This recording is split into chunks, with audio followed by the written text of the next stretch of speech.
வானத்துக்கு பல நிறமில்லை, பறவைகள் எடுத்துக்கொண்டன. பூமிக்கு பல நிறமில்லை, பூக்கள் எடுத்துக்கொண்டன. இயற்கையிடம் நானும் எதையாவது எடுத்துக்கொள்ள வேண்டும் என புறப்பட்டேன். இரவு கவிதை எழுத நினைத்தால் மேகத்தில் நிலவை ஒளித்து விளையாடச் செய்கிறது. பகல் கவிதை பாட நினைத்தால் பகல்கள் பறவைகளை எழுப்பி விடுகின்றன. பறவைகள் கவிதை எழுத நினைத்தால் பறக்கும் போது சிறகுகளை உதிர்த்து விடுகின்றன. மரங்கள் கவிதை எழுத நினைத்தால் தென்றலோடு விளையாடி தன் காலடியில் பூக்களை உதிரச் செய்கின்றன. மலர்கள் கவிதை எழுத நினைத்தால் வண்ணத்து பூச்சிகளுடன் காதல் செய்கின்றன.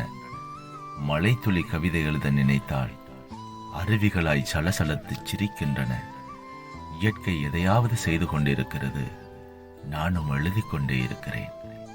இயற்கை நினைத்தால்தான் நாம் ஏதாவது எழுத முடிகிறது.